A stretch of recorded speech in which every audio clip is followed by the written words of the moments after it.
Allô? Ok. Sans plus tarder, on va commencer l'enseignement. Jeudi 15 septembre 2022, nous sommes réunis à nouveau à l'église, à la base, ici, à Néronda, le Pomon Néronda. Toujours sur le même thème, réveil spirituel et examen du soir. Je salue tous les frères justes de la Côte d'Ivoire, toutes les sœurs justes de la Côte d'Ivoire. Je salue nos frères de France, nos frères d'Italie, nos frères de l'Afrique. Soyez salués dans le nom puissant de notre Seigneur Jésus-Christ.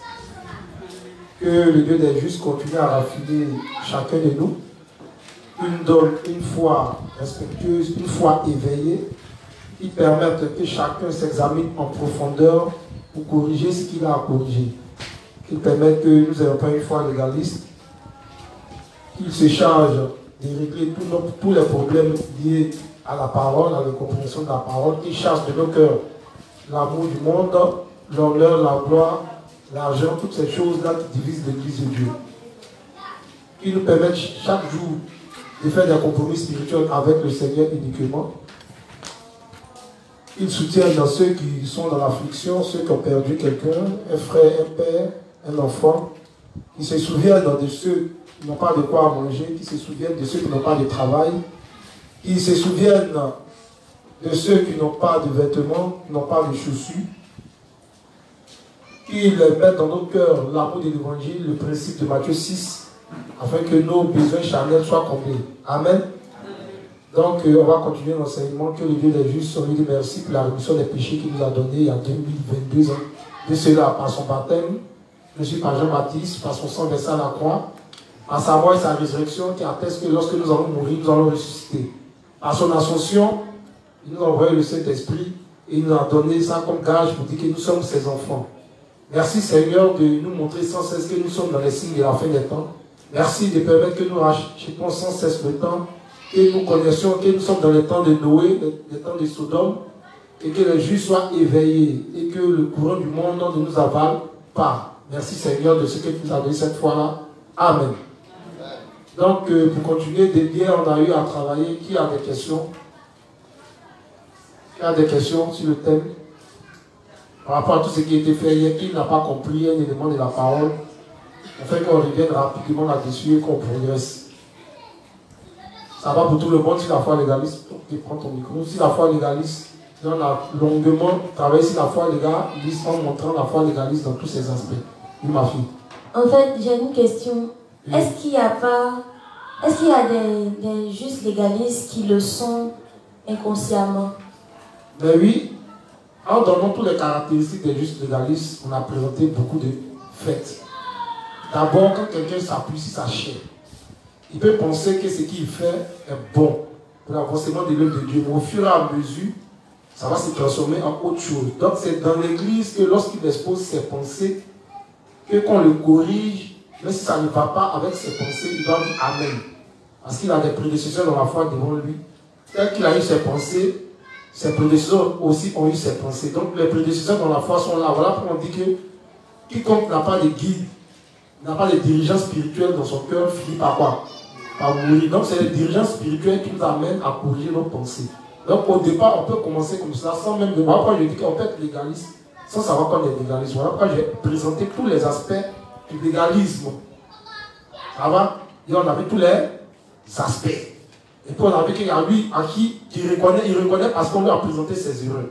C'est pas ça? Donc il reconnaît, il revient, il se confie en l'Éternel, alors il peut continuer sa vie de foi tranquillement. Ça va? Donc c'est l'examen de soi.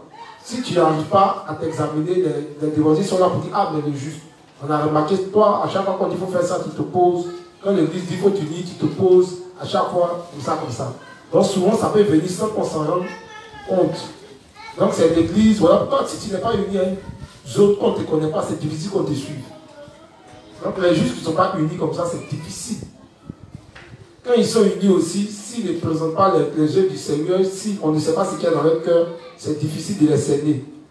Ça va? Bien. Question? Question? Donc, ça va à la foi légaliste. Donc, qui veut me faire un résumé? Qui veut me faire un résumé? Qui pense qu'il a eu une foi légaliste une fois dans l'église? Ça peut être un témoignage aussi. Qui peut me faire un résumé? Bon, ok, prends lui 50. Ah, ok. Bon, hier, on a parlé.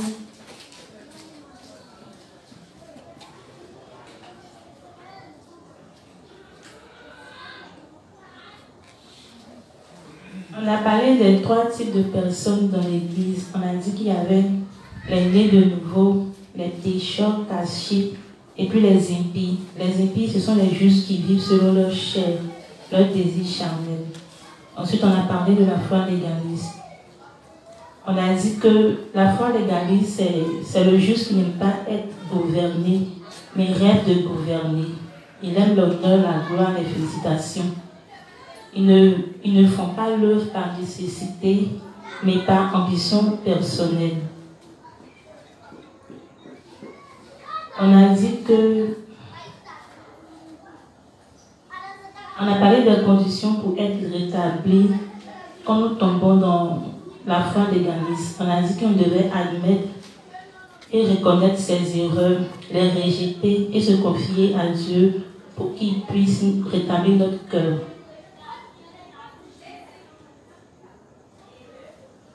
On a dit aussi que la foi légaliste vacille en fonction des circonstances.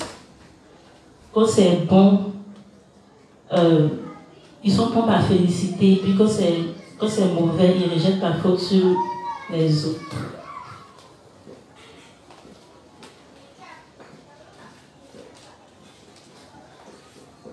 On a parlé des serviteurs méchants. On a dit que c'est ceux qui cachent leur talent. On a dit aussi que c'est par les problèmes que l'on peut vivre par la foi. On a pris le texte d'Amos 4, verset 6 pour expliquer. Bon, c'est un peu ce que j'ai retenu. Merci.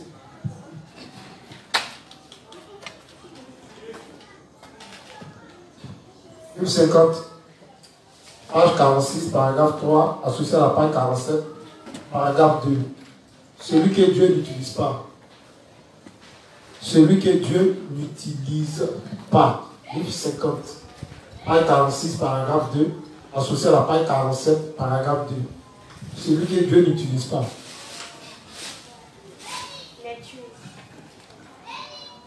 Peut-être que certains de vous se demandent, nous sommes tous des êtres humains, et donc pourquoi Pasteur Young nous compare-t-il à un âne, un humble animal? Cependant, la réalité, c'est que si nous sommes humains, vivant liés par ce monde, nous finirons vraiment traités de façon pire qu'un animal. C'est alors d'autant plus impératif pour nous de réaliser, admettre et croire que, comme le dit la parole de Dieu, nous sommes nés avec la même destinée qu'un âne. Cela ne sera alors pas si énervant d'entendre que nous sommes un âne. Si nous admettons maintenant et croyons que notre destinée est comme celle d'un âne, la seule question qui reste est de savoir qui nous allons porter sur notre dos. Allez-vous porter des déchets humains toute votre vie? Allez-vous porter de l'urine? Allez-vous porter du bois de chauffage? Allez-vous porter des sacs de grains? Où porterez-vous le Seigneur, le roi de tous les rois? C'est la seule question qui reste.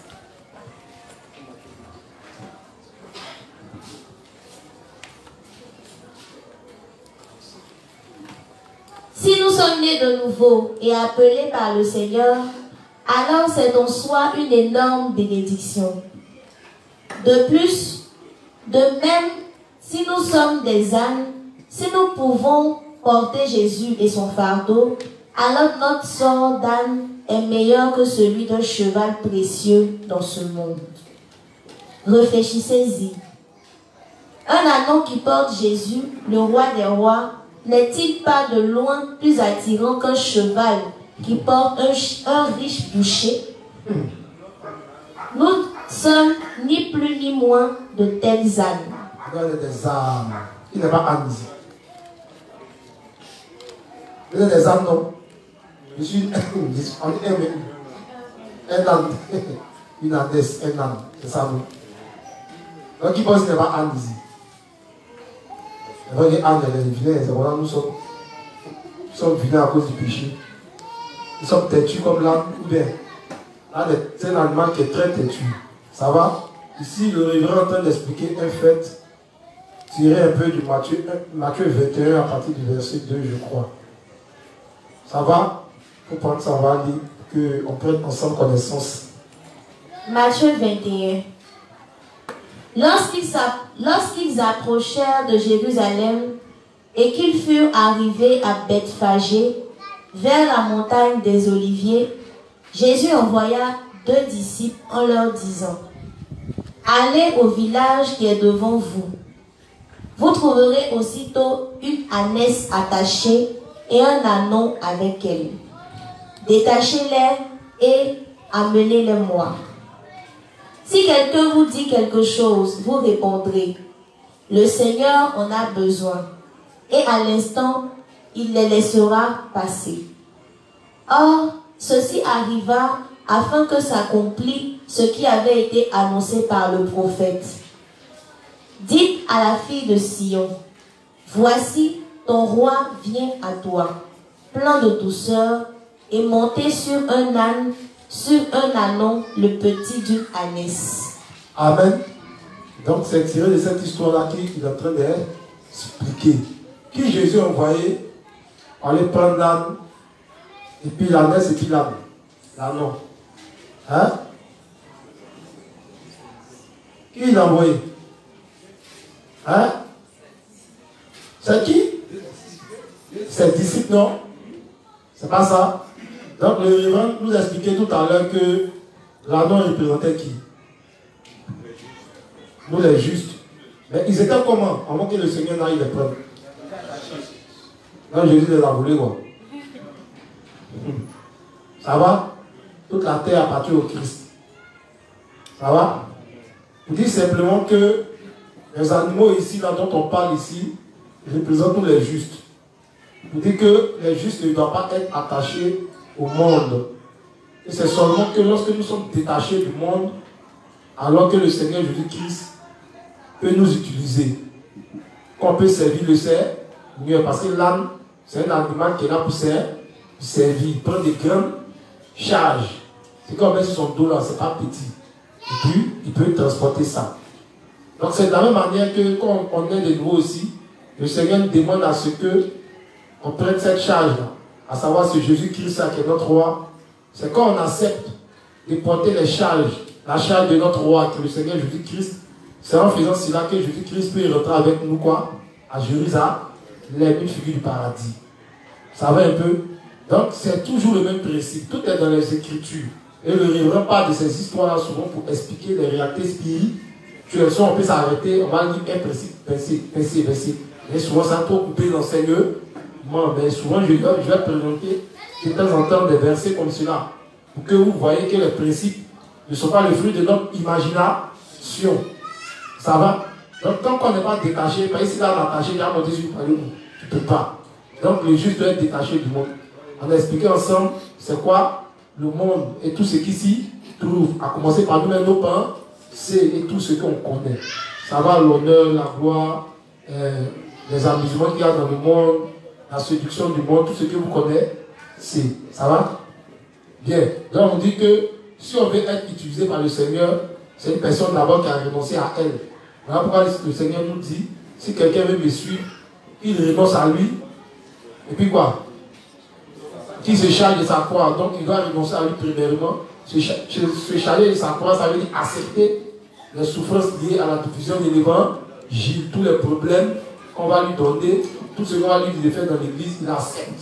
Donc si quelqu'un dit qu'il est né de nouveau, qu'il ne veut pas servir le Seigneur, c'est qu'il y a un problème. Parce que c'est un commandement aussi du Seigneur, il dit renoncer, première chose. Hein? Porte ta croix, tu as renoncé, mais tu ne veux pas porter ta croix, c'est que tu as quoi? On dit rien ne doit être enlevé, rien ne doit être quoi? Ajouter. Donc tes pensées là, il ne faut pas ajouter. Les pensées du Seigneur là, il ne faut pas enlever. Amen. Ça va. Donc si on veut être utilisé par le Seigneur, on fait quoi? On doit être quoi? Détaché comme l'âme. Page 63 toujours. Paragraphe 2 du même livre 50. Ceux qui sont utilisés par le Seigneur. Ceux qui sont utilisés par le Seigneur. Livre 50, page 63, paragraphe 2. Avant que le Seigneur n'utilise les justes, il les détache infailliblement des liens qui les tiennent, qu'ils soient liés par ce monde, l'argent, les gens ou autre chose. Amen. Donc il est en train de citer toutes ces choses auxquelles on est souvent attaché. Et c'est à cause de ça, on a du mal à venir servir Dieu. Ça va? Allons-y. Donc, pour être utilisés par le Seigneur, nous devons d'abord être libres de tout lien qui nous retient au monde. Et ça, les légistes n'ont pas compris. Il faut briser les liens ancestraux. Il faut combattre. Quel lien ancestraux? Amen. On dit si tu es un Christ, tu es une nouvelle créature. Maintenant, toi, tu es un Christ, mais tu as toujours une ancienne créature où les liens ancestraux sont liés. Confusion. Après, quand quelqu'un n'est pas né de nouveau, il est confus. C'est l'informe. La terre était informe. C'est la confusion qui est là. Allons-y. Par hasard, y a-t-il quelque chose qui lie votre cœur aux choses du monde? Oui.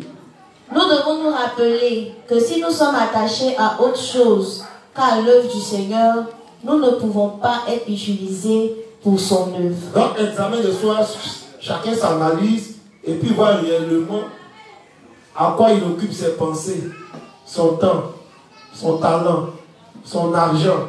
C'est en ce moment précis qu'il va savoir où est son cœur. Donc, c'est un examen qui est personnel. Est-ce que j'aime le Seigneur? Ou bien j'aime, par exemple, ma femme plus que le Seigneur? Ou bien mon mari plus que le Seigneur? Ou bien mon mari? Ou bien mon fils plus que le Seigneur? Ou bien encore mon argent plus que le Seigneur? C'est quand on regarde tout ça là. Et puis on saura où nos cœurs sont. Allons-y. C'est fini? Hein? Bon, toi, je vais voir quelque chose. Dieu appelle ceux qui sont comme l'agneau dans le passage des Écritures d'aujourd'hui et en fait ses ouvriers pour être utilisés pour son ministère. C'est dans ce but que le Seigneur a amené ses agneaux, c'est-à-dire les gens du monde. Dans ce monde, il les a fait grandir. Donc c'est le même principe. Le Seigneur utilise tous les serviteurs pour aller rechercher ces âmes-là, afin qu'ils puissent monter sur eux. Ça va? C'est le même principe. Donc on est là souvent, quand vous vous détachez, vous êtes attaché au monde, les serviteurs viendront pour que vous soyez quoi? Détachés. Ah, le juste, faut que tu dis, le juste, tu viens pas lui dire, tu as quel problème? C'est quoi? Ah, pas juste, ah, tu continues quoi? Vraiment, tu as pas tel problème. Et puis on t'exhorte. Donc quand quelqu'un il ne s'est pas détaché, c'est difficile qu'on l'utilise dans la maison du Seigneur. Ça va? Voilà pourquoi beaucoup, après la naissance, ils tardent à devenir des serviteurs, ils tardent à devenir des servantes. Ça va? Parce que simplement, ça veut dire que quand on regarde, elles ne se sont pas encore détachées. Donc, on ne peut pas leur confier des tâches. On ne peut pas les utiliser dans l'église. Sinon, ça ne va pas marcher. Ça va? Bien sûr, ceux qui prétendent être les propriétaires de ces anneaux pensent que ce sont eux qui ont nourri les anneaux et donc ils résistent lorsque le Seigneur à travers ses disciples, les libère de tous les liens pour les utiliser. Ils disent, pourquoi essaies-tu de prendre mon anneau sans permission? Cependant, notre Seigneur a une réponse simple à cette défiance. Dites-leur que le Seigneur en a besoin. C'est simple. Quand Dieu t'appelle, il faut venir. Quand il a appelé Abraham, il n'a pas réfléchi. Il a quitté sa patrie, sa famille, et il a suivi le Seigneur dans un pays où il ne connaissait pas, une destination dont il ne savait pas. Ça va? Donc tu vois, on t'a prêché l'évangile, on est né de nouveau. C'est maintenant qu'on va connaître notre destination. Donc, c'est fini, c'est fini. Prends le livre 49. Donc on a vu qui peut être utilisé par le Seigneur, celui que quoi? C'est toujours le même principe. Tu prends le même livre, page 52, paragraphe 2. Toujours dans le principe d'être détaché. Page 252, paragraphe 2.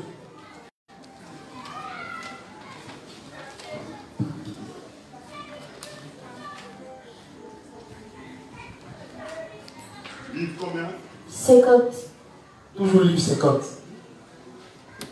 Page 252, paragraphe 2. Cependant, je ne m'intéresse pas trop à ces choses. Je me suis totalement retiré des questions politiques. Je vis pour que les gens croient en Jésus et reçoivent la rémission des péchés. Mais je ne peux qu'être mal à l'aise face aux politiques stupides du gouvernement coréen. Amen. Donc, on donne quel titre? Oui. Cependant, je ne m'intéresse pas trop à ces choses. Oui. Je me suis totalement retiré des questions politiques. Oui. Je vis pour que les gens croient en Jésus et reçoivent la rémission des péchés. Il vit pour quoi? Le salut des hommes. Nous, on vit pour quoi? Ne me répondez pas. Répondez dans vos cœurs. Que chacun réponde. Pourquoi tu es sur la terre? Il dit toujours, vous avez posé ça aux pécheurs. Quand maintenant tu es né de nouveau, il faut dire pourquoi il est si juste. Là, c'est pas la question qu'on pose aux pécheurs. Mais il juste ça. Tu es juste pourquoi? Là, ici, juste, il y a beaucoup d'enfants. Parce qu'il est écrit, soyez féconds et multipliez la terre. Soyez féconds et multipliez la terre. Qui peut me montrer ça dans le Nouveau Testament? Ouais, c'est ça, c'est écrit. Quand tu lui dis la terre, pourquoi? C'est juste, il te présente le verset. Que Dieu a dit au commencement, soyez féconds et multipliez la terre. Donc lui, il est juste vers ses enfants. Là, tu as dit quoi? C'est écrit. Qui peut me montrer ça dans le Nouveau Testament? Allez partout, faire des nations quoi? Voilà sa correspondance spirituelle. Donc quand Dieu parlait de ça, là, voilà ce qu'il voulait dire. Jean-Baptiste a eu combien d'enfants? Paul a eu combien d'enfants? Là, il n'a pas d'enfants, donc il n'est pas là. Amen. Donc le but du juste, ce n'est pas de faire enfant, manger, travailler. Mais le principe de Corinthiens dit quoi que tu fasses. Maintenant, nous on ne fait rien pour la gloire de Dieu. Amen. Donc le révérence est retiré quoi? On donne quoi comme titre?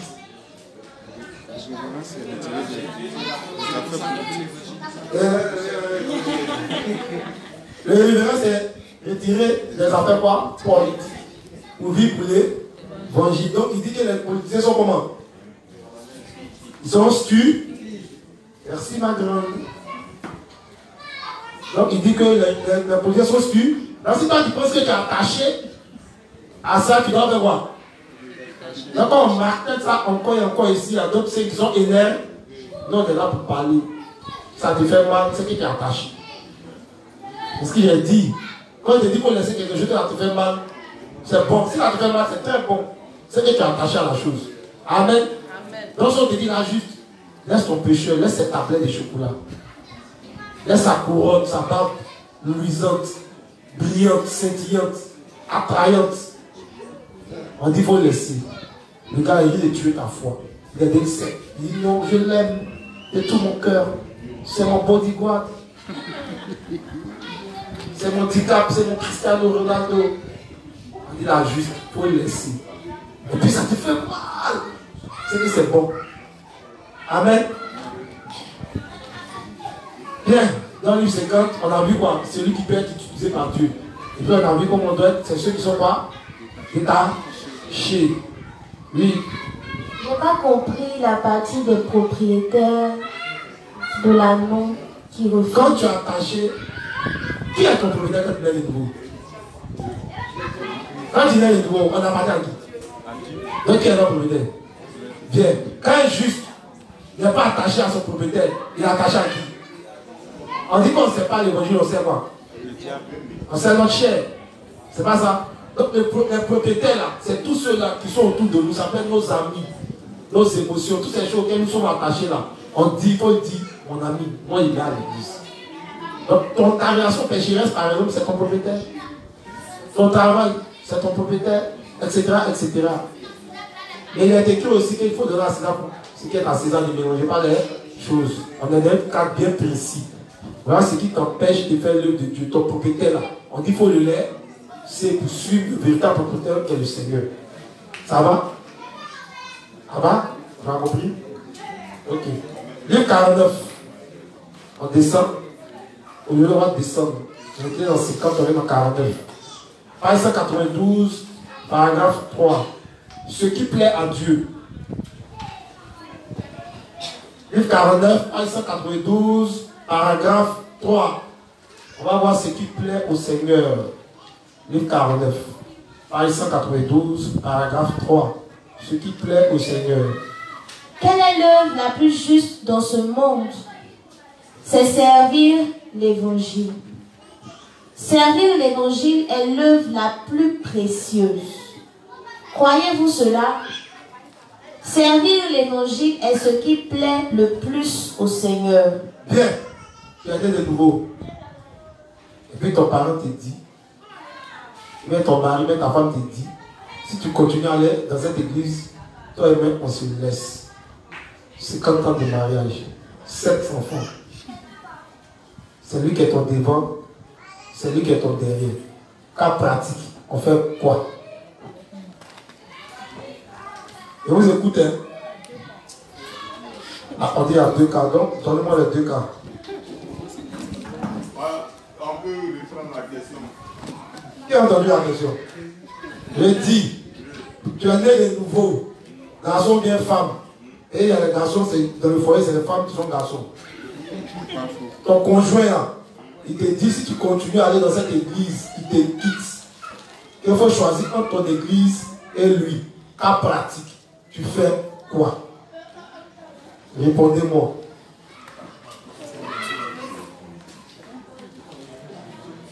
On dit, dans l'église de Dieu, il y a ceux qui sont nés de nouveau mais qui ne croient pas en la parole. Je reste scotché à vos lèvres. Qui veut me bénir?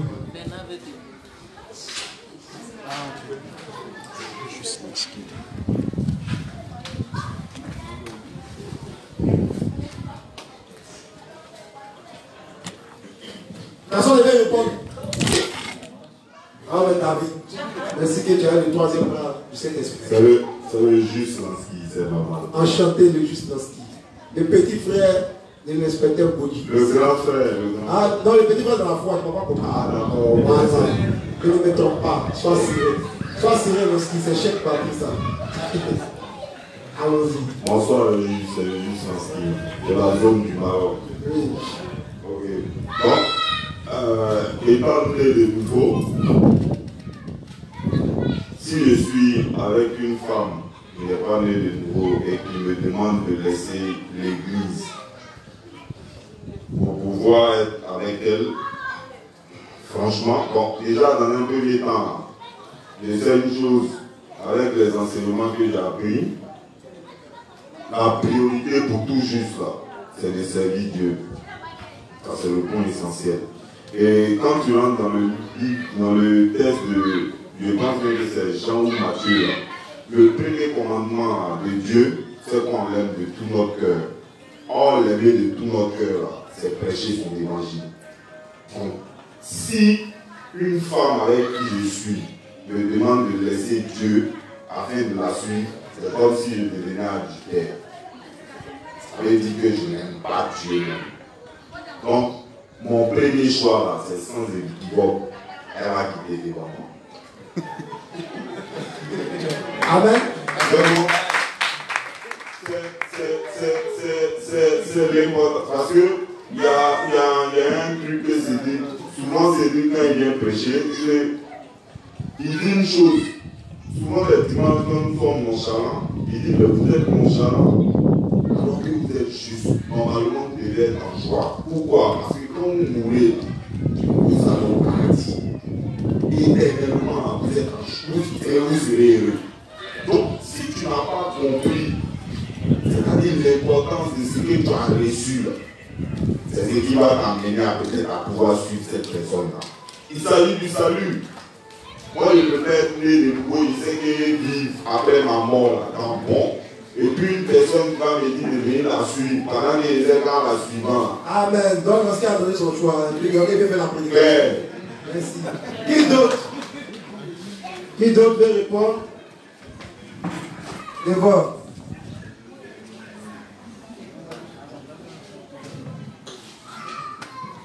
Bon. Bonsoir les justes. Bonsoir le Seigneur.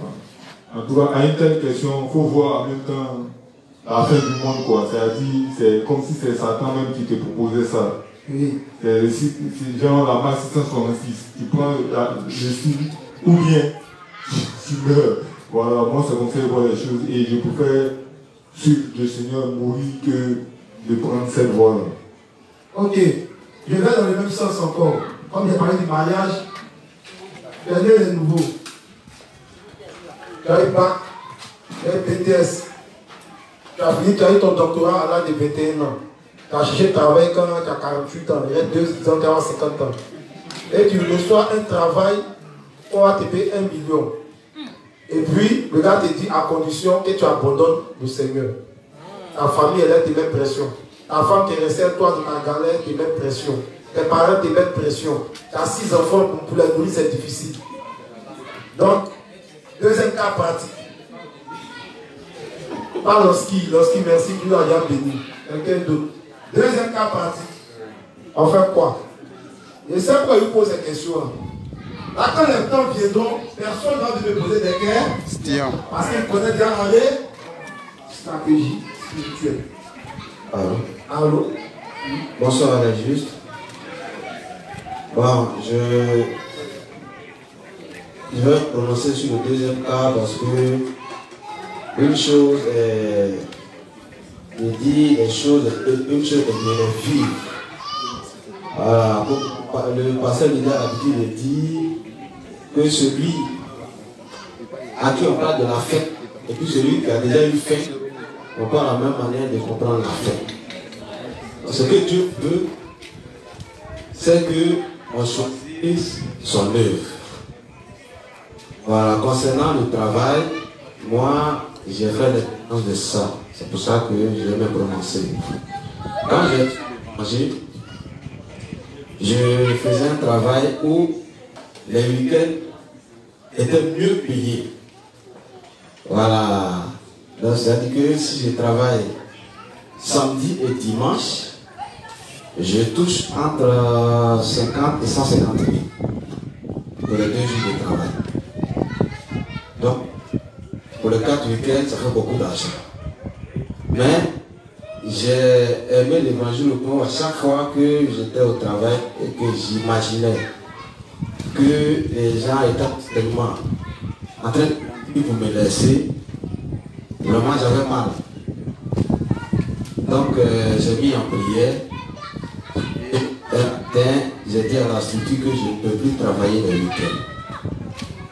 Voilà, donc ils m'ont demandé mais comment je vais vivre. Je dis bon, Dieu pourvoira, mais les week-ends je ne veux pas parce que je suis trop en retard. Et même les dimanches à m'asseoir auprès de Père pour voir un peu comment il travaille. Parce que je voulais apprendre. Donc la joie de l'évangile m'a amené à prendre cette décision. Donc c'est ce que j'ai vécu où j'ai choisi de laisser Gombo pour m'attacher à l'église. Donc ça c'est mon expérience personnelle. Amen, merci. Mettons mon micro. Au fait, je dis toujours que les enseignements là vont conduire à des cas pratique pour chacun de nous. Le principe ne nous dit pas que si on nous présente du travail, de nous laisser. Ce n'est pas de ça que je parle. Voilà pourquoi j'ai donné plusieurs cas de figure. En parlant du mariage, en parlant du travail. Voilà pourquoi les responsables des autres sont là. Lorsque vous avez ces genres de cas, vous les exposez. Lui au moins il était sincère. Dans ce que tu dis, quand tu n'as pas encore vu, dans ce que tu dis, quand tu vois. Ou bien, donc c'est au moment pratique là, on saura si c'est dans la bouche qu'on a parlé, ou bien si c'est de l'abondance du cœur, on a parlé. Ça va un peu? Ça va un peu? Le reste pour moi, je veux dire quelque chose. Envoyez un micro.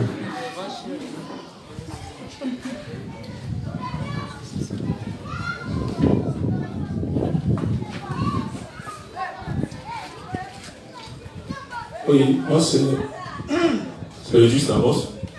Je voudrais essayer une question. Oui, vas-y. Voilà. Je voulais savoir entre les deux choix. Celui qui n'a pas encore travaillé ou qui n'a pas encore eu l'opportunité, et puis étant juste, et l'opportunité vient à lui, et puis il va choisir.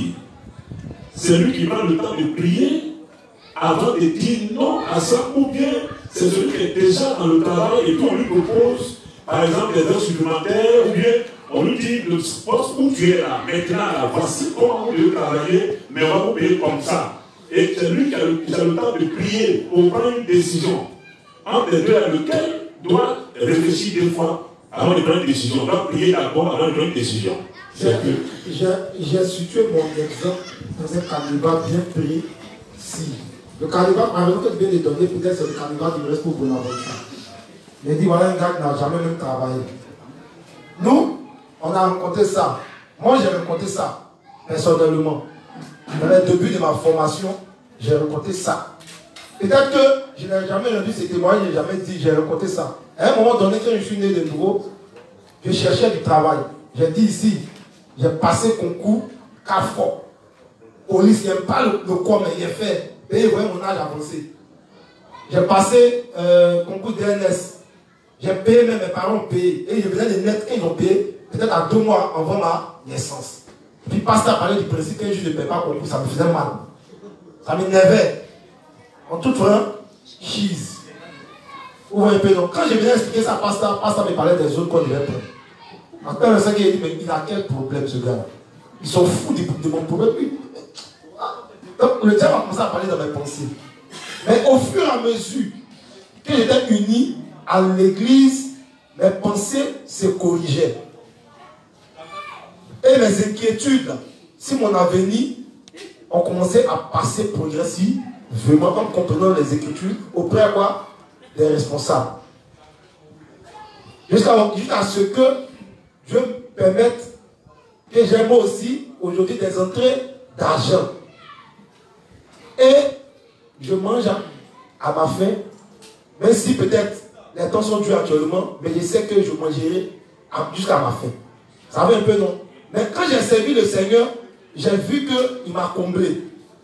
Sans que même je ne force. Et il y a plein de responsables qui peuvent rendre ce genre de témoignages. Donc à un moment donné, j'ai reçu des propositions pour aller travailler dans le monde. Mais franchement, à un moment donné, j'avais plus cette envie de partir. Mais j'avais cette envie de plutôt avoir beaucoup de connaissances, être assis dans l'évangile. Et puis il me disait, quand j'ai été assis, maintenant s'il y a des opportunités, j'allais partir. Voilà comment j'ai compris les choses. Jusqu'à ce que je grandisse dans l'évangile. En tant que j'ai compris qu'avec Dieu, il se souvient toujours des prières qu'on fait. Je lui ai dit, ah Seigneur, je vais te servir. Mais donne-moi une activité qui me permet d'avoir le temps de faire l'œuvre de Dieu. Si ça me porte compte, Dieu merci. Si c'est dans le monde du travail, permet que j'ai une activité, même si ça me permet juste de manger, mais que je suis libre, parce que je vais te servir. Mais j'ai vu que j'ai été exaucé, pas dans le travail du monde, mais j'ai été exaucé par mes propres activités. Ça va, non? Donc c'est ce que je situe. Le diable, là, dans les temps passés, il a utilisé le travail pour tuer la foi des justes, avec les Romains. Donc il ne déchaîne pas sa manière de faire. Il sait ce qu'on aime, ce qu'on a attaché. Mais avec Dieu, on parle de bataille spirituelle. C'est une bataille. Le Seigneur est là, le monde est là. Quand le monde est présenté, on te demande en ce moment précis, quel est ton choix? Et si tu fais un choix que tu regrettes, il y a un souci. Il faut que le choix que tu fais, ça vient de ton cœur. Il y a une soeur ici, là, il y a son mari qui dit qu'elle a chassé à cause de l'évangile. Elle dit si c'est ça, elle s'en va. Elle est partie. Le mari s'est rallié. Aujourd'hui, il est juste. Il est chant de l'Éternel. Ou bien, voilà son foyer, voilà l'évangile. Elle a choisi quoi? Elle a choisi l'évangile. Bon, mariage sur la terre. Pour finir dans Goumé. Et puis un matin, il va te laisser. Parce qu'en fait, c'est ça. Le mariage, c'est pas une garantie pour dire que ton homme ne va pas te laisser devant. Vice versa. Ça veut un peu. Oh, le Seigneur, il ne te lâchera jamais tomber. Il connaît les problèmes de chacun de nous. Voilà pourquoi Paul dit si on a la nourriture et le vêtement, c'est là quoi nous suffit. C'est différent de quelqu'un qui travaille. Il est déjà dans son travail, tu l'as prêché l'évangile, c'est un homme d'affaires. Tu vois un peu, non? Tu vas pas lui dire, ah, l'évangile est uni, donc il ne faut plus voyager en 2 avions, c'est pas possible. J'ai expliqué en parlant des talents. Vous savez que vous n'avez pas bien compris les choses. On dit qu'il y a d'autres qui ont le talent pour chercher de là. Il peut ne pas avoir du temps, mais toutes ses pensées, son cœur sont sur l'œuvre de Dieu ici. Il aide l'église à distance, il contribue, il fait des promesses de dons. Quand il peut, il est à distance par quoi? Par internet, alors qu'on ne le voit jamais physiquement à l'église. Tu vois un peu, non? À ce cas de figure là. Tellement il aime l'évangile, quand il gagne c'est 1 million, mais c'est 10 millions, il dit bon Dieu tu as 800 000. Si mais 1 million, moi il y a 200 000. Et puis Dieu permet toujours qu'il est de là, je lui ai expliqué ça en prenant lui-même son cas. Quand il a tué son argent, il dit qu'il a tué tout son argent pour servir Dieu. S'il voulait garder, il est quoi? Plus riche que quoi? Que Bill Gates. Mais le révérend, il regardait les livres qu'il publie. On amène ici le dédouanement, je crois qu'on dit ça coûte quoi? 7 millions. Et puis on voit en Côte d'Ivoire, 3, 4, 5 fois par année. Ça c'est la Côte d'Ivoire, le Nigeria, le Bénin. Il y a toutes les zones où on voit les livres. Même dans le livre 31, il parle des États-Unis, où la taxe a augmenté dans le livre 31. Mais il continue à envoyer. Donc regardez, il a assis sur quoi? Alors dans le livre 22, il a dit que quand il commençait, quand sa communauté l'a abandonné, qu'il a rejeté la communauté, la communauté lui a fait une proposition, à savoir, on va te donner une place haute placée. Sa maman, qui était, comment on appelle ça, le pasteur ou bien la plus élevée dans la communauté, lui a dit qu'elle va lui donner un bon poste à l'église, à condition qu'il laisse l'évangile. Un bon poste dans le légalisme, vous savez ce que ça signifie. Mais il est parti sans rien. Il dit que dans sa vie, il n'avait jamais travaillé. Si vous avez lu le livre 22, vous allez voir ça là-bas. Il n'avait jamais travaillé. Tout ce qu'il connaissait, c'était l'évangile. Mais quand il est parti, il allait même quoi? Coiffer. Mais là encore, il a mal coiffé. Ils ne l'ont pas chassé, ils ont augmenté son salaire. Est-ce que vous comprenez? Donc il a rencontré beaucoup de périls. Il a dit, il allait à la plage, il pleurait. Mais il a dit, Seigneur, je vais te servir, je veux que l'évangile soit produit dans le monde entier. Je fais comment? Je n'ai pas les moyens. Aujourd'hui, il n'a pas ses moyens. En produisant ces livres, on a vu ce qui s'en a coûté. On dit c'est mieux pour loin, on attend que ça vienne. Ça va un peu, non? Donc souvent, c'est notre peur à ne pas croire à la parole. Ça va? Sinon, on n'a pas dit de ne pas travailler. Mais faites beaucoup attention. C'est le travail que les gens utilisent pour te tuer. Voilà pourquoi les responsables sont là pour te dire que très tard. Donc quand vous venez nous voir de façon directe, on ne vous dit pas, il faut laisser, mais il faut prendre. Mais on met un étalage devant toi pour ne pas qu'on influence ton choix. On m'a compris? Luc 18, verset 28.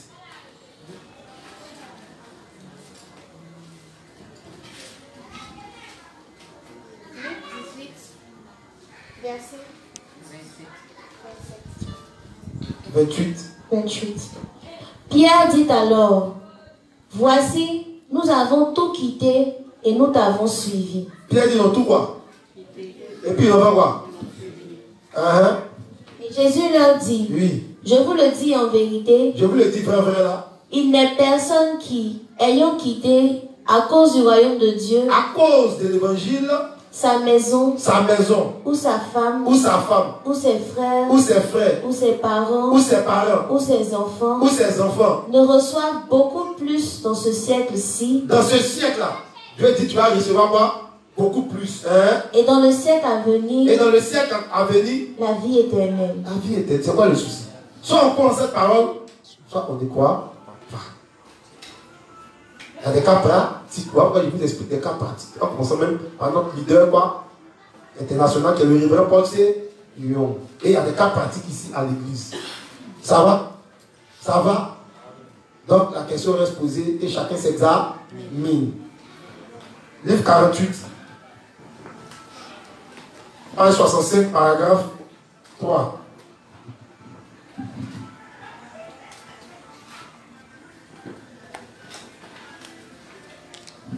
Livre 48, page 65, paragraphe 3. Alors, que veut-il dire par tout ce que nous avons? Le Seigneur ne désigne pas les choses matérielles quand il parle ici. Plutôt, le Seigneur pourvoit à notre matériel. Mais le Seigneur a dit que, comme troisième condition pour devenir son disciple, personne ne peut le suivre s'il n'abandonne pas toutes ses possessions, c'est-à-dire son propre orgueil et sa justice. Mes chers croyants, tous les gens ont leur amour propre, même s'ils sont nés de nouveau. Tous les gens quoi? Leur amour, même s'ils sont nés de nous. Ah, pourquoi souvent on a notre orgueil, notre ego qui est dans le livre 29, il dit on doit renoncer à notre ego, à notre justice. Ça va, il dit tout le monde a ça dans l'église. Son amour propre, on a plus ça, allons-y. Et ils ont beaucoup de choses dont se vanter par eux-mêmes. Oui. Ils n'aiment pas abandonner le respect d'eux-mêmes, oui, et laisser leur propre justice. Oui. Ils veulent garder ces choses. Oui. Mais personne ne peut suivre le Seigneur s'il ne rejette pas ces choses. Oui. L'on ne peut pas devenir son disciple. Mes chers croyants, je le dis encore une fois, si nous ne pouvons cesser d'avoir du respect pour nous-mêmes et ne rejetons pas notre orgueil pour le Seigneur, nous ne pouvons devenir disciples du Seigneur. Donc, rejet de notre quoi? De notre orgueil, et puis quoi? Du respect de nous. Donc, rejeter du respect de soi-même et son orgueil pour être disciple du Seigneur. En résumé, voilà ce qu'on doit comprendre dans ce principe. Livre 47, page 108, paragraphe 2. Livre 47, page 108, paragraphe 2.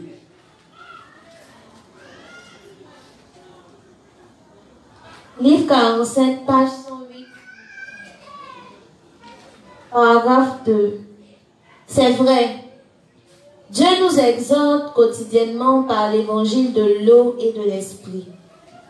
Il nous exhorte et puis, si cela ne fonctionne pas, il nous donne une difficulté pour que nous le cherchions. Il nous exhorte. Si cela fait quoi? Il fait quoi? Bien, allons-y.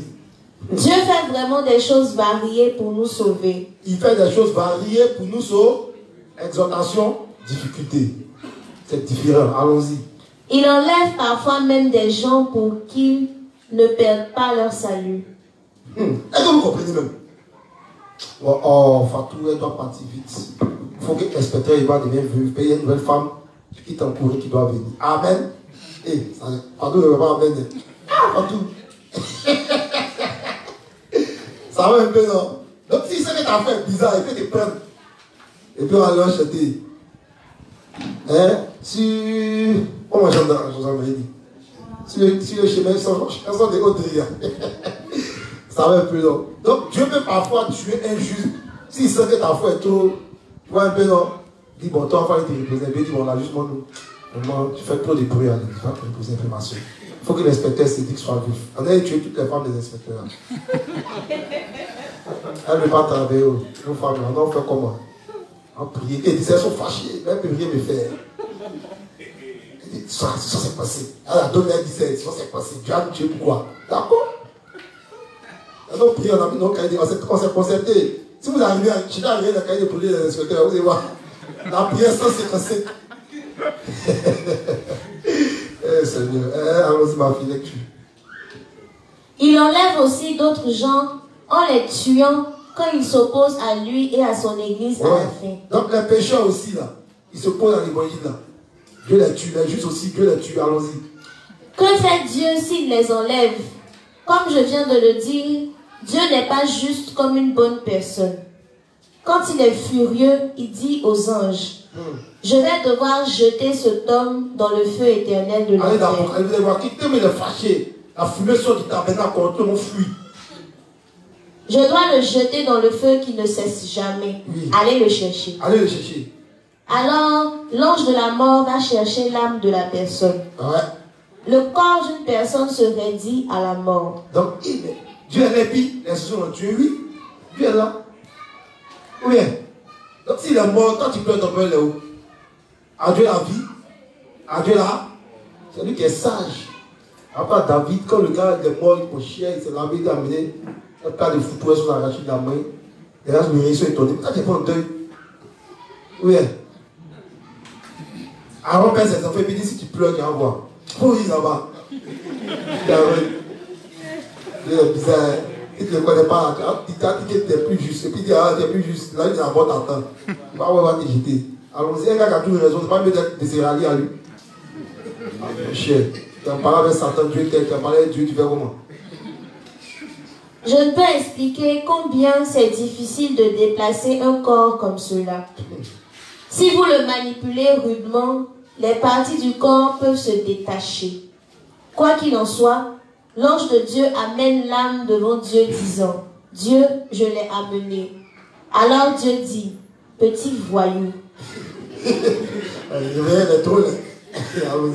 Je t'ai dit de recevoir la rémission de tes péchés, mais je ne l'ai pas fait, n'est-ce pas? Il n'y a qu'un endroit où je peux t'envoyer. Oui. Ange, ouvrez la porte. Ouais. Ouvrez la porte de ce lieu chaud et envoyez-le là. Ouais.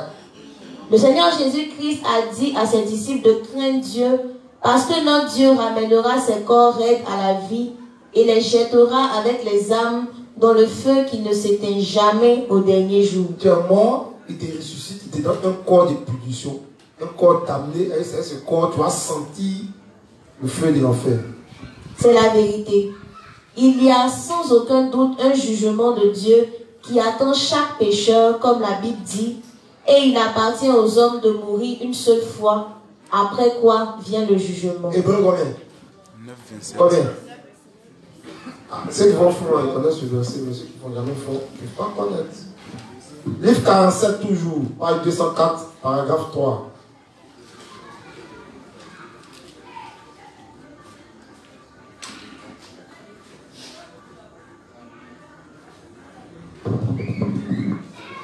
Livre 47, page 204. Ça, c'est si les difficultés, les soucis, quand on tombe dans les soucis, comment est-ce que Dieu voit ça? Quand on s'attache à nos inquiétudes, qu'est-ce qui se passe? Allons-y. Donc, on va lire chacun met le titre, selon ce qu'il a compris. Le mot est lié, puis c'est moi, on voit le titre. Allons-y.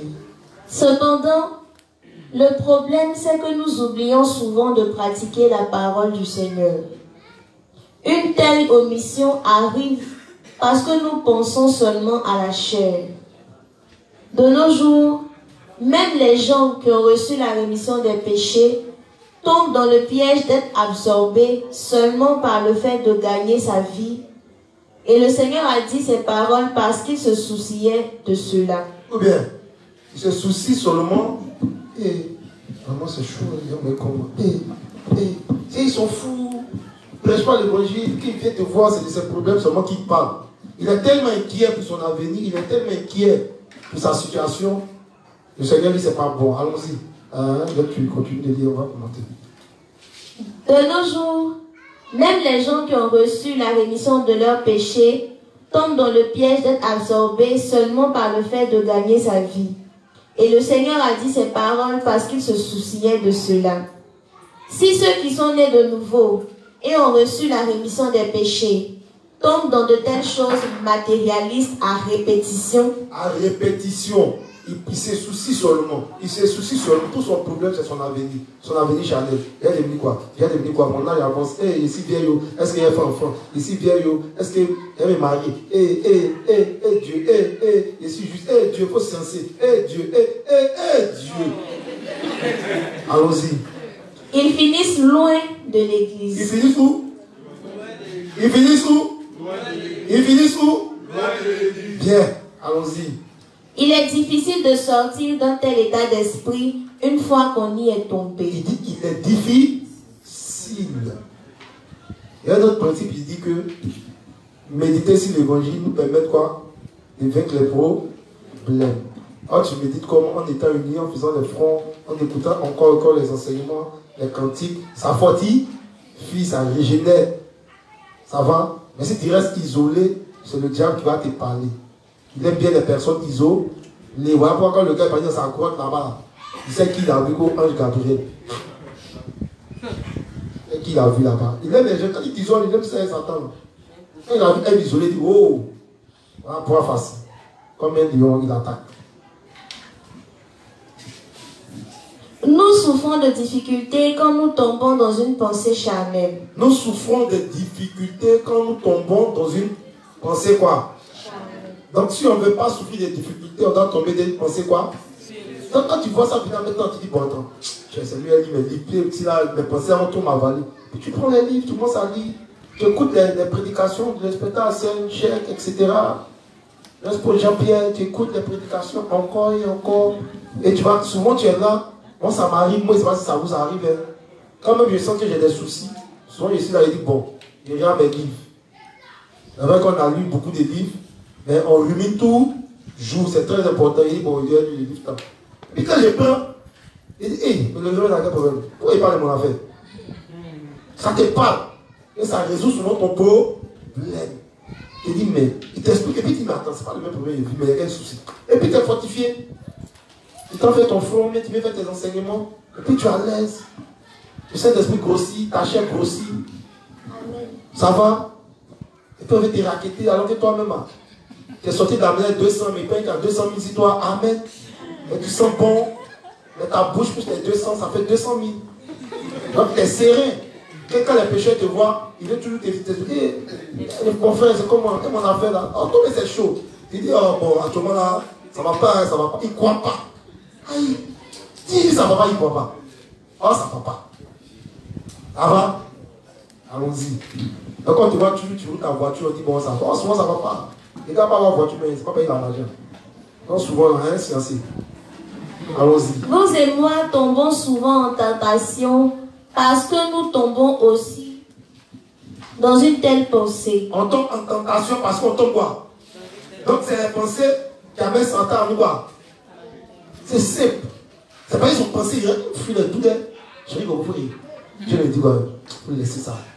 Tu m'aimes, non? Quand goûter plus, il faut laisser. Tu as dit, bon, il faut laisser. Jusqu'à quand quelqu'un lui a parlé d'elle, elle dit, qu'elle a mangé la vie qu'elle dit, je ne t'ai pas dit.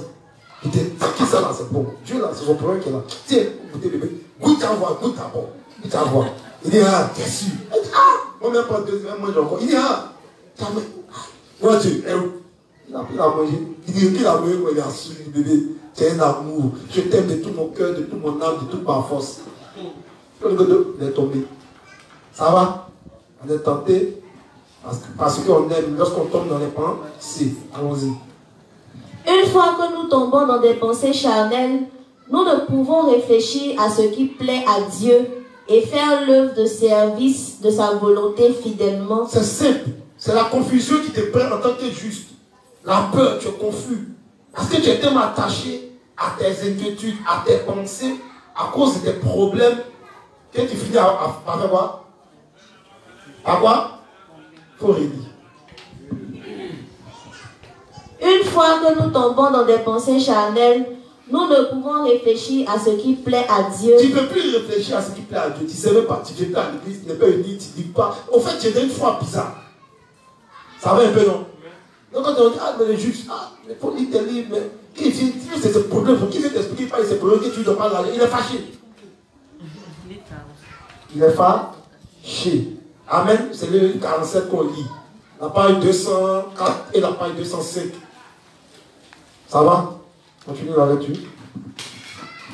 Comme l'a fait Abraham, nous pouvons unir nos forces certainement avec d'autres églises dans l'effort de faire connaître au monde ce que le Seigneur désire. Nous n'accomplissons pas notre devoir, même si le Seigneur comble tous nos besoins. Ce n'est pas exagéré de dire pour nous qu'un tel comportement revient à se pendre. Vous verrez quand vous irez au centre de formation de disciples d'Ingé qu'il y a beaucoup de chiens dans ce centre. Oui. Il y a des chiens parmi eux qui sont très bornés. nous plantons un bâton dans le sol pour attacher un chien à une corde quand nous élevons un chien. Alors, le chien court autour du bâton dans une direction en s'amusant. Puis, quand la corde est enroulée autour du bâton, la plupart des chiens tournent autour dans la direction opposée pour défaire la corde. Cependant, les chiens bornés aboient continuellement avec la corde enroulée autour de leur cou contre le poteau pour que quelqu'un défasse la corde. Ils se bloquent eux-mêmes, mais ils aboient et agonisent comme si c'était quelqu'un qui les bloquait. Quand j'ai regardé cette scène, j'ai pensé que c'était un animal si insensé. Les humains sont pareils.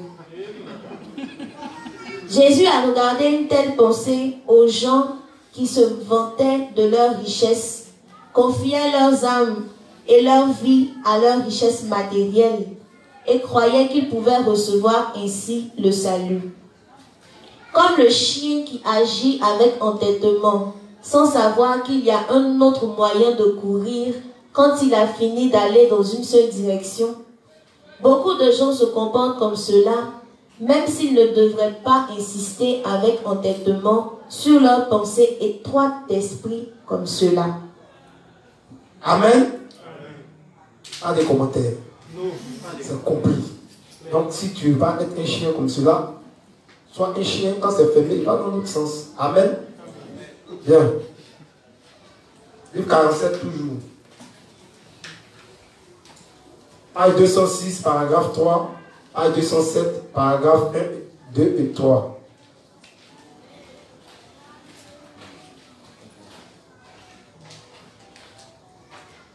Comment le pasteur a-t-il fait pour vaincre ses inquiétudes? Comment le pasteur a-t-il fait pour vaincre ses inquiétudes? Livre 47, page 206, paragraphe 3, associé à la page 207, paragraphe 1, 2 et 3. Là-dessus. Même après avoir rencontré le Seigneur pour la première fois, en rencontrant l'évangile de l'eau et de l'esprit, je m'inquiétais naturellement de quoi manger et quoi boire. C'est naturel. Ou bien, donc il dit, c'est pas mauvais. Ça va arriver. C'est normal parce que nous sommes mais nous sommes dans la chair. Donc lui aussi, il s'inquiétait. Allons-y. Même après avoir rencontré le Seigneur pour la première fois, en rencontrant l'évangile de l'eau et de l'esprit, je m'inquiétais naturellement de quoi manger et quoi boire, et de quoi me vêtir, inconsciemment aussi. Après cela, j'ai aussi réfléchi à quelle sorte d'affaires je devrais faire pour gagner de l'argent et quel genre de travail je devrais avoir pour peu d'heures par jour afin de servir l'évangile le reste du temps. Vous voyez un peu les pensées qu'il est en train d'exposer. Allons-y. Puisque je ne serais pas en mesure d'avoir assez de liberté si je travaillais beaucoup d'heures par jour, j'ai pensé à des choses insensées, comme le genre de travail qu'il me fallait pour travailler peu et gagner beaucoup d'argent. Et les pensées sur quoi manger et de quoi me vêtir ne cessaient pas. Mon cœur était confus à cause des choses matérielles comme cela. Amen. Amen. Amen. Donc on tombe tous souvent dans ça. Allons-y. Cela signifie que les inquiétudes pour les choses matérielles dont le Seigneur a parlé ne cessaient pas. Cependant, je continuais de prêcher l'évangile en dépit du fait que j'avais de telles inquiétudes. Je ne pouvais que prêcher l'évangile de l'eau et de l'esprit. Je témoignais de l'évangile de l'eau et de l'esprit à répétition. Je témoignais de l'évangile à quelques personnes par jour. Et j'étais épuisé. À quelques personnes par et nous. Bien sûr. Continue. Et j'étais épuisé après avoir prêché l'évangile pendant des heures, même si j'étais jeune à l'époque. Yes. Cependant, j'ai continué à prêcher l'évangile pendant 6-7 heures avec quelqu'un qui voulait écouter. Puisque la personne pouvait recevoir la rémission des péchés, si je témoignais de l'évangile de l'eau et de l'esprit jusqu'au bout, il y a des moments où je manquais parfois des repas. Eh Seigneur, ça me rappelle des choses. Allons-y. Je voulais témoigner de l'évangile jusqu'à ce que la personne reçoive la rémission des péchés. Et la personne ne pouvait pas manger non plus parce que sa pensée était confuse. Elle ne pouvait pas manger parce que Elle ne pouvait pas manger parce qu'elle mettait son cœur en feu en témoignant, parce que je mettais son cœur en feu en témoignant de l'évangile au point que sa chair ne pouvait même pas penser à manger. Je suis ici en ce lieu maintenant parce que j'ai prêché l'évangile et regardé si oui ou non l'âme de cette personne a reçu le salut. Auparavant, même si j'étais un prédicateur de l'évangile enthousiaste, j'étais aussi une personne qui s'inquiétait continuellement sur la façon de payer le loyer et les charges mensuelles. Ah, amen. Les inquiétudes s'accumulaient comme une montagne devant moi. Cependant, je n'avais d'autre choix que de prêcher l'évangile puisque Dieu me l'avait dit. Alors, après que j'ai prêché l'évangile continuellement et de tout mon cœur, Dieu m'a donné toutes les choses dont j'avais besoin. Répète. Alors, après que j'ai prêché l'évangile continuellement, il a prêché l'évangile continuellement. Et de tout mon cœur, et de tout son cœur, Dieu m'a donné toutes les choses dont j'avais besoin. Ça veut dire quoi? Il a fait l'œuvre de Dieu, sa priori. Il a reçu quoi? Donc c'est des principes. On dit on marche dans la foi de nos devants si on regarde les erreurs, où ils sont tombés, où ils ont été forts, et on suit le modèle. Ça va? Donc s'inquiéter, c'est normal. Les problèmes, c'est normal. Ça va te poursuivre, que tu sois laïque, que tu sois servi, que chacun, en fonction de son niveau, aura ses problèmes. Et c'est qu'on va s'attacher à l'œuvre de Dieu. On va faire de l'œuvre de Dieu notre priorité. L'instinct de notre vie, le souffle de notre vie. Alors le Seigneur se rappellera qu'on doit manger, qu'on doit avoir cela, ceci, cela. Ça va? Donc Dieu la rend un juif, si vous voulez, un juste, riche, c'est rien. Ça va, non? Pour nous, un millionnaire, c'est rien. Pour nous, un milliardaire, c'est rien. Mais souvent, c'est nos cœurs qui font. Ça va un peu? Je termine la lecture. Dieu vous a aussi donné assez pour partager avec les autres et avoir encore à manger et boire pour vous-même, si vous travaillez juste un peu. Si vous travaillez juste n'est-ce pas vrai? Donc on continue à faire l'œuvre un peu, mais on paresse, on est lourd, on fait rien, puis on veut que Dieu a résoudre tout. Ce n'est pas comme ça. Dieu n'est pas dans les émaux. Tu ne fais pas l'œuvre de Dieu. Là. Tu te demandes toi seul. Tes problèmes, ça va s'empirer. Ça va un peu, non? Donc chacun à son niveau, dans sa position dans l'église, doit se dire, ah maintenant, si ma foi était comme cela, c'est normal. Je comprends pourquoi Dieu m'a mis dans ces problèmes. Puisqu'on dit Dieu change. Il nous donne du travail, il nous donne des tâches, et puis après il nous donne quoi? Des difficultés.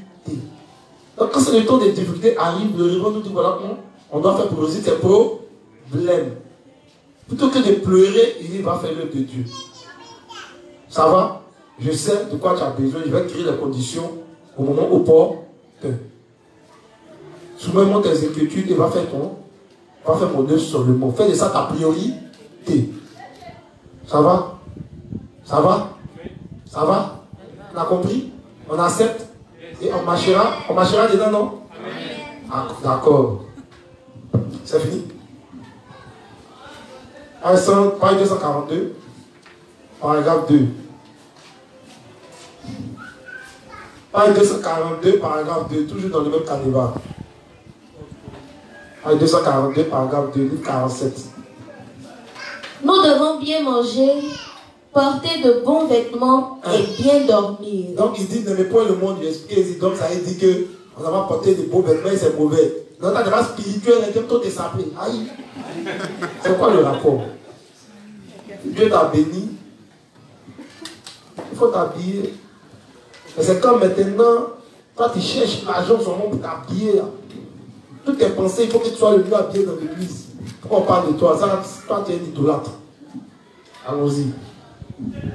Dieu nous donnera ce qu'il faut à chaque besoin pour la chair. Dieu nous donnera ce qu'il faut à chaque besoin pour la chair. Ne soyez pas trop emportés par les choses dont vous avez besoin pour la chair. Oui. Faites du témoignage de l'évangile votre priorité. Faisons du témoignage de l'évangile notre priorité. Et faites d'abord l'œuvre en unissant votre cœur à l'église. Et faites d'abord l'œuvre en unissant votre cœur à l'église. Aux serviteurs de Dieu. Aux serviteurs de Dieu. Et aux autres croyants. Et aux autres croyants. Alors toutes choses qui vous sont confiées se passeront bien.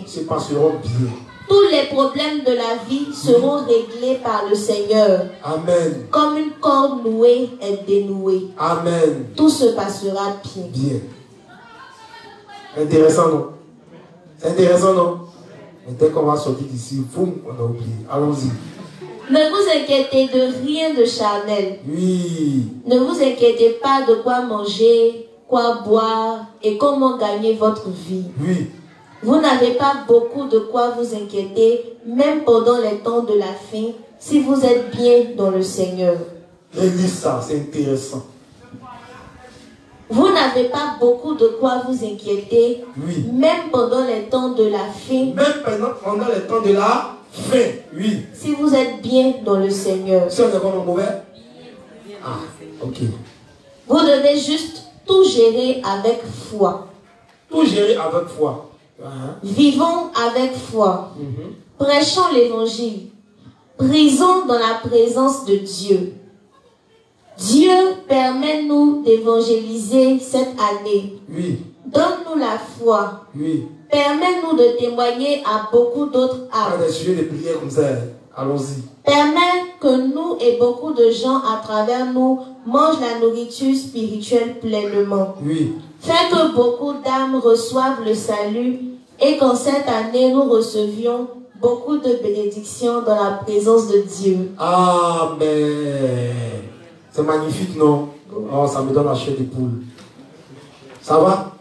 Donc, on s'examine, on voit nos priorités. Si nos priorités c'était le manger, le boire, alors le Seigneur dit de couvrir cette pensée et maintenant de fixer nos cœurs sur l'œuvre de Dieu. C'est béni, sans imaginer ceux qui ne s'unissent pas, qui ne viennent pas aux enseignements, qui ont ces inquiétudes-là.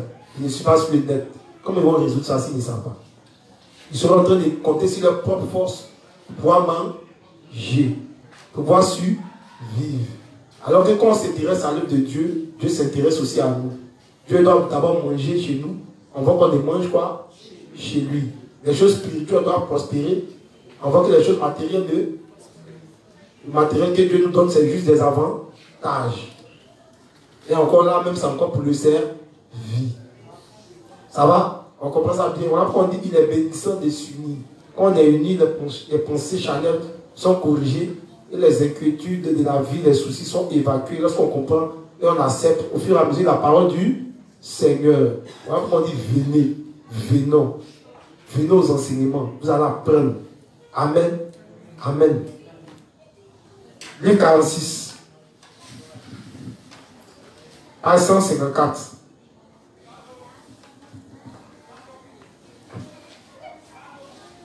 Livre 46, page 154, paragraphe 2. Livre 46, page 154, paragraphe 2. Oui. Il y a beaucoup de chrétiens qui ont leur propre justice. N'êtes-vous pas une prostituée? N'êtes-vous pas un homme prostitué? Nous sommes tous de tels gens sans grande différence dans la présence de Dieu. La pensée humaine est corrompue dans la présence de Dieu, comme il est écrit. Le cœur est trompeur par-dessus tout et désespérément méchant. Qui peut le connaître? Jérémie 17, verset 9. Des choses souillées sortent du cœur humain comme de l'eau sale, parce que le cœur d'un humain est corrompu. Dieu met forcément une telle personne qui dit qu'elle n'est pas un si grave pécheur dans une telle circonstances difficiles et l'amène à la soumission. Mais les gens qui sont remplis d'hypocrisie, prétendant être justes dans l'Église, finiront par quitter l'Église parce qu'ils ne savent pas qu'ils sont les pécheurs notoires du village. Ils quittent finalement l'Église et suivent leur propre voie parce qu'ils ont trop de leur propre justice. Amen. Faisons attention à notre propre justice, sinon on finira par quitter l'Église. Ça va? Je veux que vous reteniez. Sinon, vous, Dieu va vous chasser de l'Église.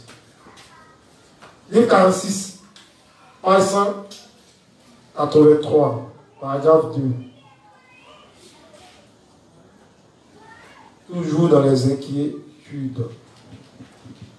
Livre 46, page 183, paragraphe 2. Une semence est tombée parmi les épines et a poussé. Je reprends. Une semence est tombée parmi les épines, a poussé et commencé à grandir. Mais les épines l'ont étouffée dans l'ombre pour qu'elle ne puisse pas grandir et finalement meurt. Les épines ici signifient les soucis du monde, comme comment vais-je vivre? Ah, c'est Matthieu 13, la parabole du semeur, les 4 types de sols qui représentent tout le monde. Allons-y. Que vais-je manger ou boire? Je ne peux mener une vie de foi si je ne veux réussir dans le monde. Les épines impliquent quitter la vie de foi parce qu'il semble que quelqu'un ne soit pas capable de bien vivre dans ce monde s'il continue de croire en Jésus.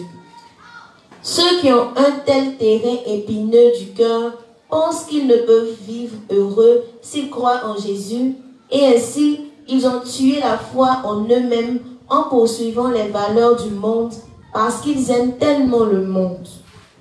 Ils finissent par tuer leur foi eux-mêmes. Cela signifie qu'ils tuent les semences de la foi qui ont été plantées dans leur cœur afin de bien vivre dans ce monde. Les gens qui ont reçu la rémission des péchés et ne viennent pas à l'église de Dieu à cause des soucis sur la façon de vivre, sur ce qu'ils mangeront, ce qu'ils boiront et ce dont ils sont vêtus, ne sont pas différents des gens de ce monde. Amen. Parabole de Matthieu 13, la page 183, toujours paragraphe 3. Associé à la page 184, paragraphe 1 et 2. Vraiment, les gens qui ne viennent pas à l'église, mais travaillent jusqu'à la mort, et ceux qui ouvrent leur magasin le dimanche et gagnent de l'argent avec ténacité, ne vont pas mieux que vous qui vivez en venant à l'église le dimanche, adorer et travailler pour gagner de l'argent dans les domaines que Dieu a permis. Please repeat. S'il te plaît, répète. Vraiment, les gens qui ne viennent pas à l'église, mais travaillent jusqu'à la mort. Les gens qui ne viennent pas à l'église et puis travaillent jusqu'à la mort. Et ceux qui ouvrent leur magasin le dimanche. Et ceux qui travaillent, qui ouvrent leur magasin. Dis pas que tu ouvres le magasin des gens, tu ouvres ton magasin le dimanche. Et gagnent de l'argent avec ténacité. Gagnent de l'argent avec ténacité. Ne vont pas mieux que vous qui vivez en venant à l'église le dimanche. On dit qu'ils ne sont pas mieux que ceux qui sont à l'église dimanche, mais ils sont pas magasin. Mais si c'est une galerie, ils n'ont rien dit, ils ne sont pas mieux qu'eux. Allons-y. Adorer et travailler pour gagner de l'argent dans les domaines que Dieu a permis. Plutôt, les gens qui viennent et écoutent la parole quand elle est apportée vont mieux que ceux qui ne le font pas et travaillent pendant ce temps à la place. Est-ce que vous comprenez même? Ils courent derrière l'argent. Moi, j'ai vu qu'il y a une île, c'est bizarre. Tel amasse, fais quoi? Elle dit si tu amasses, fais quoi?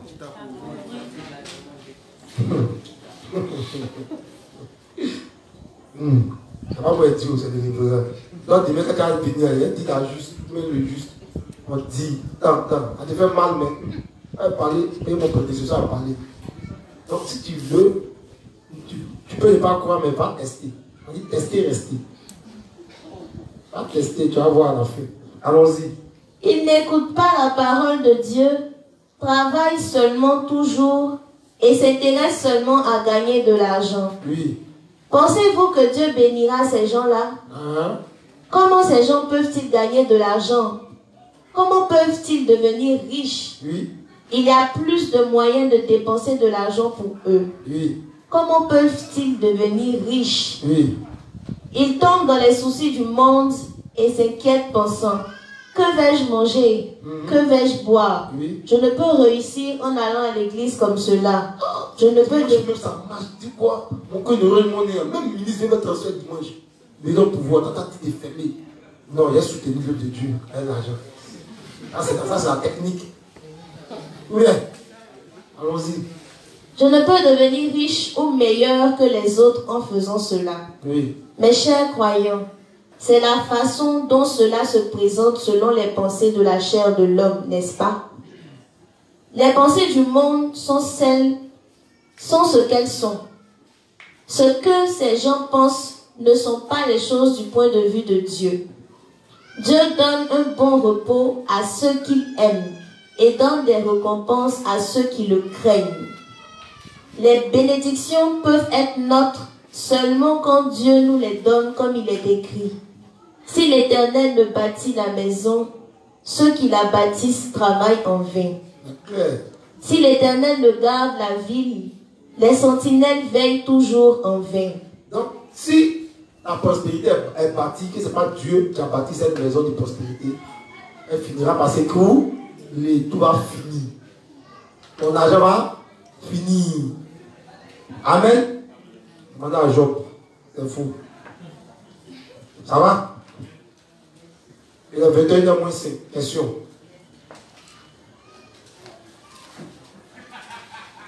Tout est clair aujourd'hui, non? Toujours clair. Question. Pas de questions à l'international. Dans la partie. Donc on récapitule. Vous avez retenu quoi aujourd'hui? Tu peux me dire ce qu'il a retenu? Juste en 2 minutes, rapidement, le micro.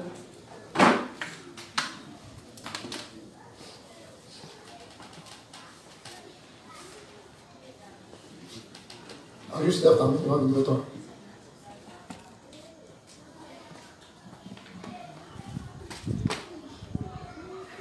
Bonsoir.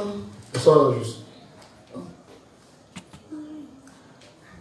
je ne suis pas arrivé vite aujourd'hui, c'était pour moi, c'est, comme le dit le thème, les armées de soi. Oui. Toute chose, on peut donner, on donne toujours raison à Dieu.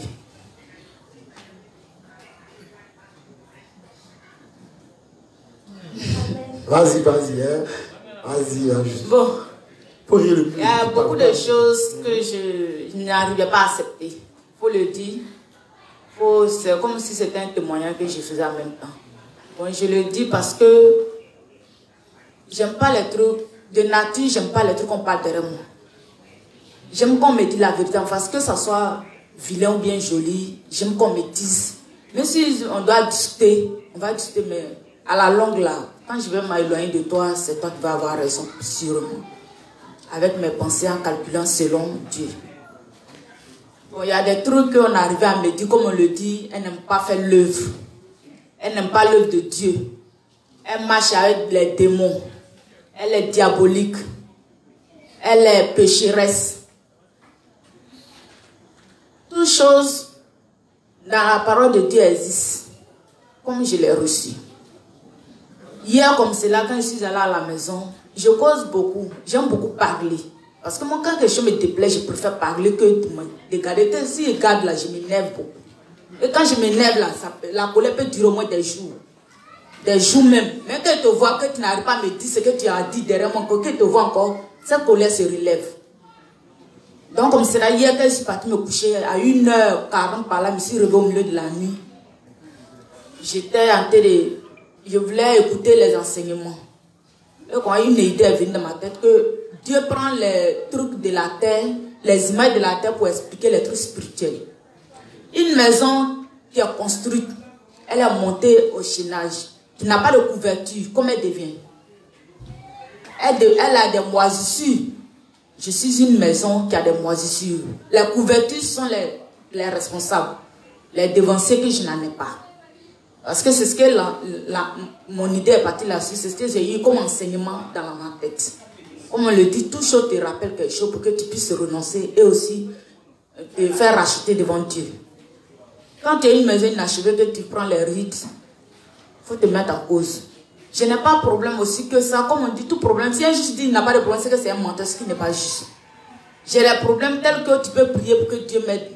Mes 2 petits-fils ont eu problème. Comme on le dit, infection, tout le corps. Comme le docteur peut le dire. Dans beaucoup de choses, Dieu m'exauce. Mais peut-être c'est ce que tout le monde le connaît, que je n'étais pas encore éteint, que Dieu ne m'a pas encore exaucé. Je n'acceptais pas qu'on me dise qu'elle ne m'a pas fait l'œuvre. Ça me fait très mal. Il n'y a pas quelqu'un qui m'appelle pour savoir comment je me réveille, comment je dors, ou bien comment je vis à mes voisinages. J'accepte. Mais parce que je n'arrivais pas à accepter, quand mes devanciers me disaient qu'elle n'aime pas faire l'œuvre, je me disais que c'était les critiques qui n'étaient pas en face de moi, mais c'était les critiques. Satan, c'est vrai, Satan est fort. Parce que mes oreilles sont branchées comme cela, comme si, écoute, ça va être au moins à 5 mètres. Je vais entendre tout ce que la personne va dire. Sérieux. C'est comme si mon oreille, je ne peux pas retenir tout l'enseignement. En fait, si il y a un mal à la maison, c'est comme si je n'ai pas refusé, je ne retiens rien. Mais une fois que je suis assis, quelqu'un t'a parlé de moi là. Tout mon oreille, mon idée, tout c'est ouvert. C'est branché sur la personne. Tout ce que tu vas dire là, tout rentre. Et puis ça reste ancré même dans ma tête. Sérieux, je le dis. Aujourd'hui, depuis hier, je veux parler. J'ai prié, Dieu n'a pas me donné la force. Et au matin, j'ai eu la force. Mais pour quitter de la maison, pour arriver chez mon responsable, il y a beaucoup de choses qui se passent sur la route. Beaucoup. Je lutte. C'est une lutte même. Mais comme Dieu fait tout, il juste m'a envoyé un message. Et ce message m'a donné la force. Mais c'est que tout revient à Dieu. Il faut donner raison toujours à Dieu. Et je suis arrivée, hier, quand je me suis réveillée ce matin, il fallait que je dise que oui, quand je quitte ici, pendant une semaine où on me disait, tu n'aimes pas l'œuvre là. Quand je rentre à la maison, c'est vrai. Quand je me réveille, c'est comme si tous ceux dans le quartier où la voie que je vais emprunter pour rentrer quand chez moi à la maison, j'énervais le monde. J'énervais tout ce monde que j'ai traversé. Et je le sais. C'est comme si Satan me dit, hey, regarde. J'énerve telle personne, il te regarde comme il te regarde. Et puis je dis, oui, il me regarde, mais lui, c'est que moi j'ai reçu là, lui n'a pas encore reçu, donc il ne vaut rien.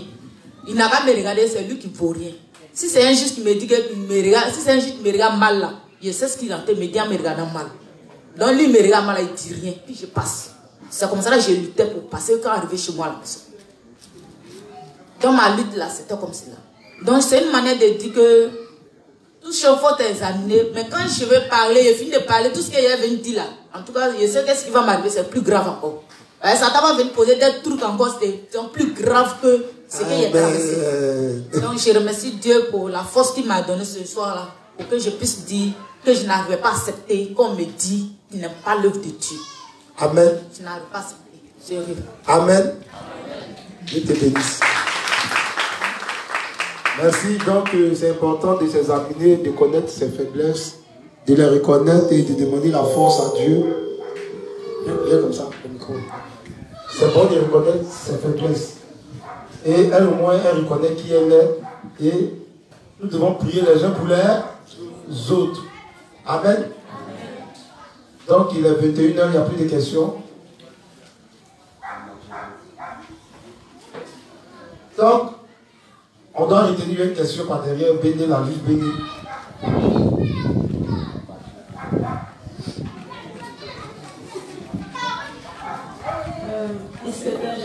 La dernière fois, je n'ai pas compris le fait que la petite elle est juste ingrat. Je n'ai pas bien saisi. Et dis Dieu,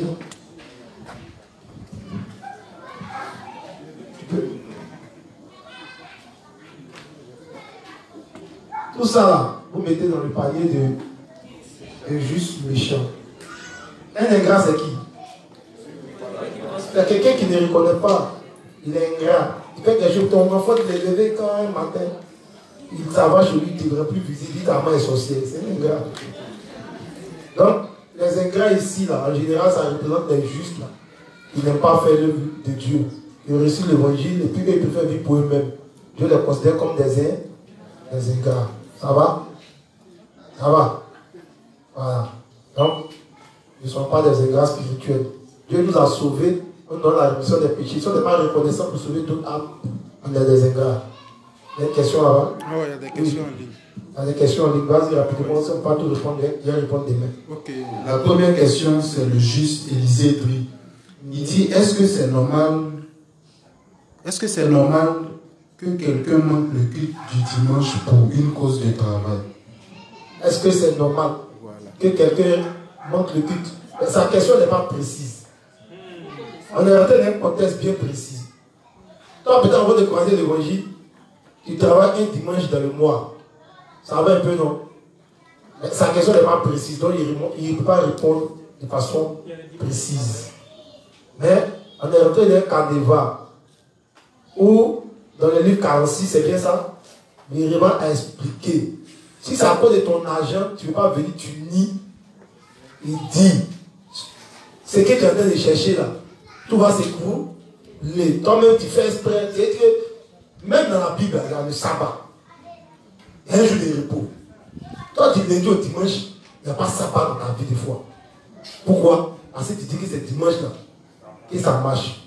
Même dans la Bible, il y avait le sabbat de la terre. Tu cultiveras ton champ pendant 6 ans. Et à la 7e année, tu laisseras ton champ quoi? Donc à la 8e année, je te donnerai et la récolte de la 7e et de la 8e. Et je vais dire, champ de cacao, ça donne 10 millions chaque année. En 6 ans, avec quoi? 60 millions. En 7 ans, 70 millions. En 8 ans, 80 millions. Et puis tu me dis, il ne faut pas implanter une année. Les militaires sont 10 millions, il n'est pas prêt. Tu vois un peu, non? Or, on dit qu'il faut qu'il y ait le sabbat de la terre. Donc, le livre d'Ecclésiaste nous dit qu'il y a un temps pour tout. Il y a un temps pour cultiver. Il y a un temps pour quoi? Pour récolter. Il y a un temps pour quoi? Pour dormir. Il y a un temps pour se lever. Il y a un temps pour temps. Maintenant, toi, tu ne partages pas ton temps. Ton temps, tout, c'est dans ton argent. On dit c'est ça qui n'est pas bon. Donc, c'est une question d'organisation. Si tu sais que dimanche, tu as la position, elle fait son magasin dimanche. Ou bien, elle venait dimanche avant. Elle a vu. Le dimanche même, les gens vont venir faire mon camp. Et qu'elle vient parler seule. Ou bien, nous. Tout ce qu'elle a gagné en semaine. Je n'ai pas compris que quelqu'un travaille pour lui. Je prends l'exemple. Tu fais ton commerce. Tu travailles pour toi-même. Et puis, de 19h à 21h, c'est là l'enseignement. Mais tu te dis, si je ferme là, est-ce que pas attraper ton cœur ferme? Viens à l'enseignement. Les clients vont passer devant toi, on s'en fout. Tu vas voir que quand tu vas commencer à faire ça de tout ton cœur, au départ, ça sera difficile. Mais quand tu vas sortir à 21h, les clients du t'envoyer, tu vas venir. Mais on ne croit pas, parce que notre foi encore est petite. Deuxième question.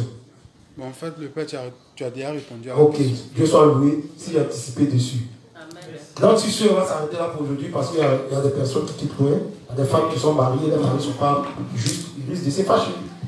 Donc, que le Dieu de paix nous fortifie, il nous apprenne à connaître ses pensées, à penser dans ses pensées, qui bannit de nos cœurs les inquiétudes et qui nous donne la force de nous aider à l'église de Dieu petit à petit. Que le Dieu de paix soit avec chacun de nous, qui raccompagne tous ceux qui sont venus, qui raccompagne ceux qui vont emprunter, que chacun soit là demain pour l'enseignement. Au nom du Seigneur Jésus-Christ, j'ai prié. Amen. On se salue.